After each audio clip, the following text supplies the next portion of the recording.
Oui, qu'est-ce qu'il y a? C'est à qui cette médaille?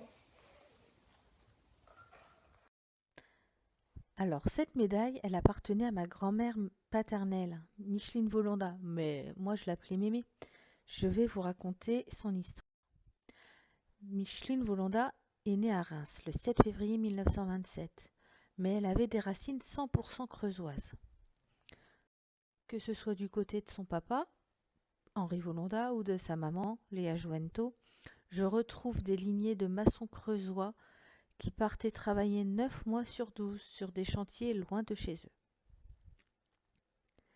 Elle est donc née à Reims, rue de Villedommange, dans la maison qui fut construite par son grand-père, Paul Jouento, en 1910, et elle fut reconstruite par son père, Henri Volonda, en 1920, après les dégâts occasionnés par la Première Guerre mondiale.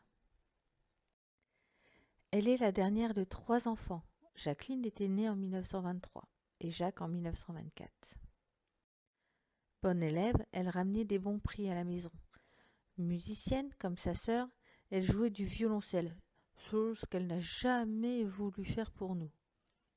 Son père l'emmenait au conservatoire à vélo. Elle était assise derrière avec son instrument. Lorsque la Seconde Guerre mondiale éclate, la famille rejoint la Creuse et se réfugie à Créchat, dans la famille Bourrat de l'arrière-grand-mère. Cette situation permet à Jacques d'échapper au STO. Mémé fut aussi sportive. Lorsque son oncle René Coutier fonde le club de Saint-Jacques Sport de basket féminin, elle est l'une des premières adhérentes. Elle a trouvé un travail, elle est devenue télégraphiste au PTT. Ce qu'elle ne sait pas, c'est qu'un jeune homme du quartier l'a repérée et va l'attendre à la sortie du travail pour la croiser. Hélas, sans connaître ses horaires, il se cassera souvent le nez. Ce jeune homme, c'est Georges Souef, basketteur également. Il finira par réussir à déclarer sa flamme. Et il se marie en 1950. Le 9 juin, à la mairie, mais Mémé retiendra toujours la date du 10 juin, car c'est le jour du mariage à l'église. Ils resteront mariés jusqu'en 2014, date du décès de Pépé. Ensemble, ils auront 4 enfants. Gérard, Jean-Jacques, Marie-Chantal et Didier.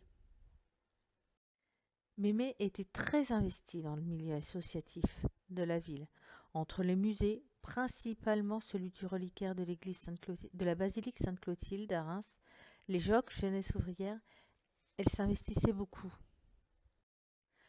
En 1977, lors d'un conseil de quartier organisé autour d'un projet d'urbanisme contesté, on leur a dit « À Sainte-Anne, de toute façon, on ne vous entend pas ».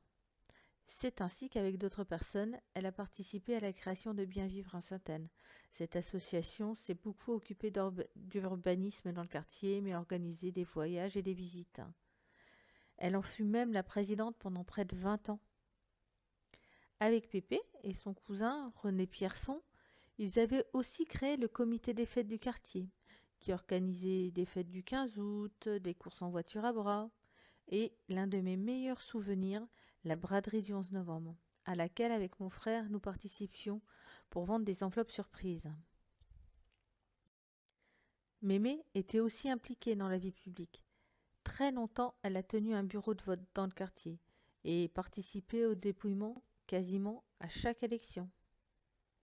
C'est pour tout ça, tout son engagement associatif pour son quartier, qu'elle a reçu cette médaille, la médaille de chevalier de l'Ordre national du mérite en 2006.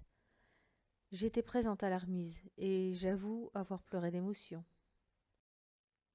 Après avoir vécu toute sa vie dans la maison qui l'a vue naître, elle est partie rejoindre Pépé le 1er janvier 2017.